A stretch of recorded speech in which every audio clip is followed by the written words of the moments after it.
Pagi harinya rumah sakit tempat Miranda bekerja nampak didatangi beberapa orang pria bertubuh kekar dengan pakaian serba hitam. Dan kedatangan para pria tersebut menjadi pusat perhatian beberapa dokter yang bertugas pagi itu termasuk kita, sahabat Miranda. Salah seorang di antaranya merupakan pimpinan dari para pria bertubuh kekar tersebut, menyampaikan keinginan mereka untuk bertemu dengan dirut rumah sakit.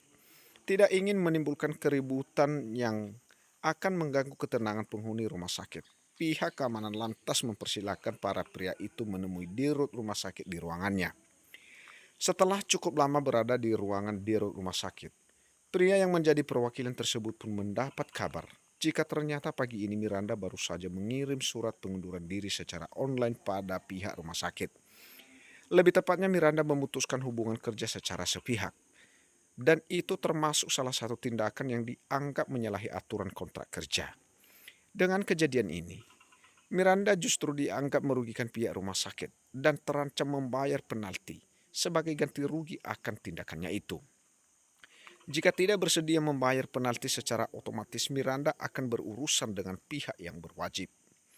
Sesuai dengan perjanjian sebelum bertemu dengan dirut rumah sakit, para pria tersebut lantas meninggalkan rumah sakit setelah mendapatkan kabar pengunduran diri Miranda dari dirut rumah sakit. Apa? Istriku baru saja mengirim surat pengunduran diri. Andreas cukup terkejut setelah mendengar laporan dari anak buahnya. Dia tidak menyangka Miranda akan melakukan tindakan secepat itu. Benar Tuan, bahkan saat ini pihak rumah sakit berniat menuntut Nona Miranda Putri untuk membayar biaya penalti akibat pemutusan kerja secara sepihak yang dilakukannya jika tidak secara otomatis istri Anda akan berurusan dengan pihak yang berwajib. Lanjut beritahu anak buahnya tentang informasi dari dirut rumah sakit sebagai perwakilan pihak rumah sakit. Andreas yang mendengarnya lantas beralih pada Jason. Jason, iya tuan. Selesaikan semua urusan yang berurusan dengan pihak rumah sakit. Jangan sampai istriku berurusan dengan pihak yang berwajib. Titah Andreas. Sebagai seorang pengusaha yang mengerti dengan keuntungan serta sebaliknya, tentu saja Andreas dapat mengerti dengan tindakan yang akan diambil oleh pihak rumah sakit pada istrinya. Baik tuan, jawab Jason lalu kemudian pamit menghubungi pihak rumah sakit untuk menanyakan perihal jumlah penalti yang harus mereka keluarkan untuk pengunduran diri secara sepihak yang dilakukan oleh Miranda. Setelah mengetahui berapa jumlah yang harus dikeluarkan, Jason pun secara mentransfer sejumlah uang dari rekening perusahaan ke rekening pihak rumah sakit. Setelah merasa semua urusan dengan pihak rumah sakit beres, Jason lantas kembali ke ruangan Andreas. Saya sudah membereskan semua yang berurusan dengan pihak rumah sakit, Tuan. Kata Jason, memberi laporan pada Andreas. Bagus. Sekarang lanjutkan pencarian tentang keberadaan istri saya. Dan ingat, jangan berani menunjukkan wajah kalian di hadapan saya jika belum mendapatkan kabar tentang istri saya. Semua anak buahnya kompak mengiyakan perintah dari Andreas sebelum kemudian berlalu meninggalkan ruangan kerja Andreas. Setelah kepergian semua anak buahnya termasuk Jason, Andreas nampak mengusap wajahnya dengan frustasi. Di mana kamu sebenarnya? Kenapa kamu memilih pergi begitu saja dari kehidupanku? Gumam Andreas merasa frustasi. Sementara Miranda yang baru saja turun dari kereta nampak menghela nafas dalam. Selamat datang di kampung halaman saya, Dok. Semoga Anda betah tinggal di kampung halaman saya, kata Suster Mita pada Miranda. Miranda tersenyum. Semoga saja dan terima kasih atas semua kebaikan yang sudah kamu lakukan untukku. Ucapnya merasa bersyukur bisa mengenal sosok Suster Mita. Suster Mita pun ikut tersenyum. Aku sampai lupa sudah berapa kali Anda mengucapkan kata terima kasih sejak kemarin, kata Suster Mita saking seringnya Miranda mengucapkan kata-kata terima kasih. Kurang dari 45 menit, akhirnya taksi online yang ditumpangi Miranda dan juga Suster Mita tiba di depan sebuah rumah yang terbilang sederhana. Tak berselang lama, seorang wanita parubaya nampak keluar dari dalam. Ibu, Suster Mita berjalan ke arah ibunya lalu kemudian menyelami ibunya. Begitu pula dengan Miranda yang ikut menyusul langkah Mita. Bu Romlah, yang merupakan ibu kandung Suster Mita, nampak tersenyum pada Miranda. "Oh iya, kenalkan, ini Dokter Miranda Putri, atau biasa dipanggil Dokter Miranda, Bu. Beliau adalah salah satu dokter yang bekerja di rumah sakit tempat Miranda bekerja," kata Mita memperkenalkan Miranda pada ibunya. "Saya Miranda, Bu." Miranda mengulurkan tangannya untuk menyalami Bu Romlah. "Nak Miranda cantik sekali." Pujian Bu Romlah bukan sekedar basa-basi semata. Karena kenyataannya Miranda memang sangat cantik. "Biasa saja, Bu," sahut Miranda. Pujian Bu Romlah tak serta-merta membuat Miranda besar kepala sedikit pun. Ia justru merasa Bu Romlah terlalu berlebihan memujinya.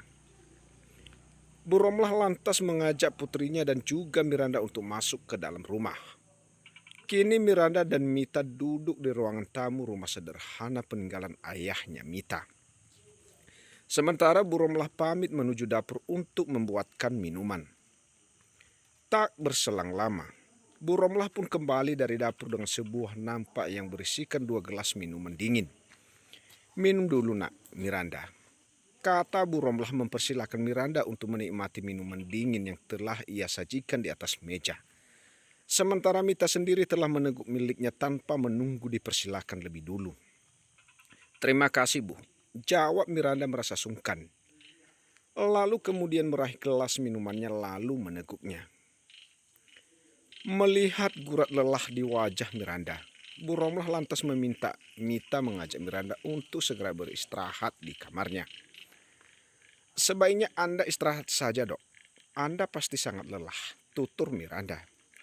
Berhubung Miranda merasa tubuhnya sangat lelah, ia pun mengiyakannya. Kini Miranda mulai merebahkan tubuhnya di atas tempat tidur milik Mita. Untungnya ukuran tempat tidur di rumah itu tak kecil, tempat tidur Mita di kos-kosannya, sehingga Miranda tak perlu merasa tidak enak karena Mita harus tidur di bawah. Flashback. Semalam tiba-tiba saja Miranda merubah rencananya ketika tak sengaja melihat fotonya yang sudah dimuat pada media online dengan keterangan orang hilang. Ketika hendak melaksanakan kewajibannya sebagai hamba Tuhan, Miranda membuka ponselnya untuk melihat jam. Namun secara tidak sengaja notifikasi pesan di ponselnya justru menunjukkan salah satu berita yang dimuat oleh media online. Ia yakin jika itu semua adalah kerjaan suaminya, Andreas Pratama. Miranda lantas membangunkan Suster Mita padahal waktu masih menunjukkan pukul 4 dini hari. Miranda yakin jika mereka baru meninggalkan ibu kota besok pagi, bisa dipastikan ia akan kesulitan untuk menghindar dari jangkauan orang-orang yang akan mengenali wajahnya melalui media online yang kini terlanjur beredar. Maka pukul 5 pagi itu Miranda memutuskan untuk segera meninggalkan ibu kota menuju kampung halaman Suster Mita. Benar saja, setelah keberangkatan Miranda subuh tadi tanpa diketahui oleh Miranda, pagi ini semua anak buah Andes berpencar untuk mendatangi hampir semua akses keberangkatan masuk dan keluar ibu kota. Tak terkecuali terminal kereta tempatnya berangkat menuju kampung halaman Suster Mita subuh tadi. Meninggalkan Miranda beristirahat di kamar, Mita lantas menghampiri ibunya di dapur. "Ibu, jangan terlalu lelah." Mita tidak ingin sampai ibu jatuh sakit lagi. Mita mengambil alih gelas dari tangan ibunya lalu menggantikan ibunya untuk mencuci gelas bekas minuman miliknya dan juga Miranda tadi. "Hanya mencuci gelas saja, Nak. Mana mungkin bisa membuat ibu sampai jatuh sakit." Helaan nafas Mita terdengar berat. Seperti itulah kebiasaan ibunya selalu saja keras kepala bila dinasehati demi menjaga kesehatannya. Usai mencuci gelas dan meletakkannya di atas rak tatanan piring dan gelas, Mita beralih menggenggam kedua tangan ibunya. Sebenarnya apa kata dokter tentang penyakit ibu? Pertanyaan Mita mampu membuat wanita parubaya itu mengalihkan pandangannya ke sembarang arah. Wanita itu seperti sengaja tak ingin putrinya membaca perubahan raut wajahnya. "Bu," ucapan Mita terdengar mendayuh, seakan meminta agar ibunya kembali memandang ke arahnya. Tidak perlu terlalu mencemaskan ibu, nak. Lagi pula, kata dokter ibu baik-baik saja. Tidak ada yang harus dikhawatirkan mengenai kesehatan ibu. Tentunya Mita tidak percaya begitu saja dengan ucapan ibunya. Namun begitu Mita seolah percaya begitu saja. Menurut Mita, percuma juga ia terus memaksa ibunya untuk berterus terang penyakit yang dideritanya. Karena wanita itu pasti akan terus menyembunyikannya. Tidak ingin sampai membuat beban pikiran bagi putri semata wayangnya itu. Melihat Mita hanya diam saja, Bu Romlah lantas mengajak Mita untuk mengobrol santai di halaman belakang rumah. Di bawah pokok mangga yang dahulu ditanam oleh mendiang ayahnya Mita. Setiap kali berada di bawah pokok mangga itu, Mita pasti akan terkenang akan kenangan ayahnya. Kamu pasti teringat dengan ayahmu. Tebak Bu Romlah saat melihat wajah tatanan Mita jauh menerawang. Mita mengangguk pelan lalu kemudian mengukir senyum di bibirnya. Ayah pasti sudah bahagia di surga ya, Bu. Tutur Mita, dan ibunya lantas mengangguk sebagai jawaban. Ayah kamu orang baik. Dia pasti sudah bahagia di sana. Sahut Bu Romlah yang kini turut teringat akan mendiang suaminya. Tidak ingin ibunya sampai bersedih hati karena teringat akan mendiang ayahnya. Mita mengalihkan pembicaraan dengan membahas tentang keberadaan Miranda di rumah mereka. Bu, iya nak. Untuk sementara ini Dokter Miranda akan tinggal di sini bersama kita. Ibu tidak keberatan kan? Tutur Mita. Tentu saja ibu tidak keberatan nak. Ibu justru senang. Rumah kita jadi ramai dengan keberadaan nak Miranda. Sahut ibunya dengan wajah berbinar. Setelah mengetahui jika Miranda akan tinggal bersama dengan mereka. Tapi Bu, tapi kenapa nak? Kerutan halus tercipta di dahi Bu Romlah ketika putrinya tak melanjutkan kalimatnya. Saat ini Dokter Miranda sedang mengandung. Apa ibu juga tidak keberatan? Mengandung? Ulang Bu Romlah. Nampak jelas keterkejutan di wajah wanita parubaya tersebut. Ibu jangan salah paham dulu. Dokter Miranda sudah menikah dan anak yang ada di dalam kandungannya saat ini adalah milik suaminya, Bu. Tutur Miranda. Ia tidak ingin sampai ibunya salah paham atau bahkan sampai berpikir macam-macam tentang Miranda. Ada raut lega di wajah Bu Romlah setelah mendengar penjelasan dari putrinya. Jadi nak, Miranda sudah menikah toh? Tuturnya. Mita mengangguk. Lalu kemudian mulai menceritakan sedikit permasalahan yang kini tengah dihadapi Miranda. Kasihan sekali nak Miranda. Ibu tidak menyangka ada seorang ayah yang tidak menginginkan darah dagingnya sendiri. Komentar Bu Romlah setelah mendengar cerita Mita tentang Miranda dan juga suaminya. Dulu, ibu dan ayah bahkan harus menunggu cukup lama. Sampai dengan akhirnya penantian kami berbuah manis dengan hadirnya kamu di dalam perut ibu. Bisa-bisanya suaminya anak Miranda justru menolak kehadiran anaknya sendiri. Lanjut Bu Romlah kala teringat bagaimana ia dan suaminya dahulu yang begitu menginginkan kehadiran seorang anak di dalam pernikahan mereka.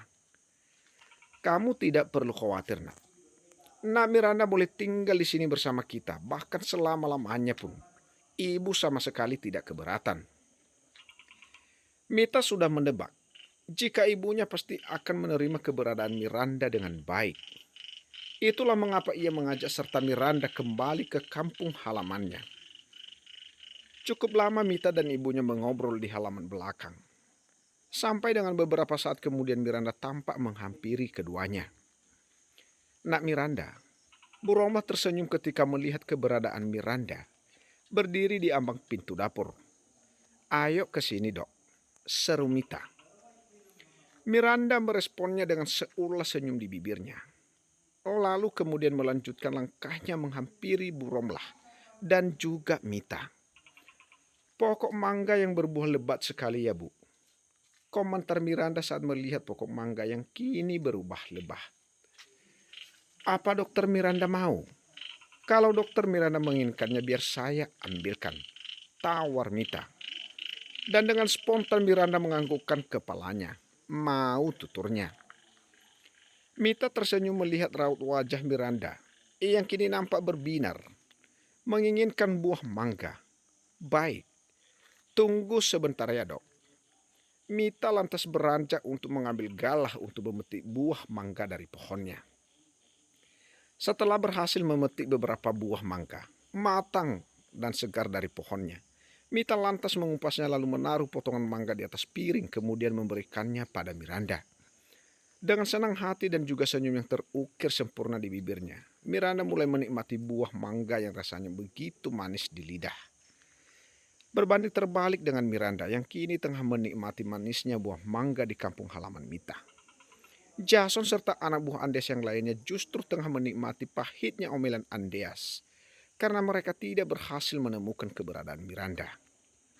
Sepertinya kalian semua sudah bosan bekerja denganku. Tatapan Andes terlihat begitu sinis ketika kedatangan anak buahnya tidak membawa berita yang diinginkannya. Bisa-bisanya orang-orang berpengalaman seperti kalian mencari keberadaan seorang wanita saja tidak becus. Sentak Andeas. Maafkan kami Tuan. Tapi pagi ini kami sudah mendatangi semua akses keluar masuk ibu kota. Akan tetapi, kami sama sekali tidak menemukan keberadaan istri Anda. Jawab salah seorang anak buahnya. Andeas menyeringai mendengarnya. Saya tidak ingin mendengar jawaban bodoh seperti itu dari kalian. Sekarang pergi dari sini. Dan jangan pernah menampakkan wajah kalian di hadapanku jika belum mendapatkan kabar tentang keberadaan istriku. Ucapan dingin dari Andes lantas membuat semua anak buahnya sontak pamit, meninggalkan ruangannya untuk melanjutkan tugas mencari keberadaan Miranda. Kini yang tersisa di ruangan Andeas hanyalah pemilik ruangan serta Jason. Tuan, menurut kabar yang saya dapatkan hari ini, bukan hanya Nona Miranda Putri yang mengundurkan diri dari rumah sakit, melainkan ada seorang perawat yang kebetulan bertugas di ruangan yang sama dengan Nona Miranda Putri, yang juga baru saja mengundurkan diri dari pekerjaannya. Beritahu Jason tentang informasi yang baru saja dia dapatkan. Andeas yang mendengarnya lantas beralih menatap Jason dengan tatapan penuh arti. Benar Tuan, saya menaruh curiga jika keberadaan Nona Miranda Putri saat ini ada sangkut pautnya dengan perawat bernama Suster Mita, ungkap Jason atas kecurigaannya.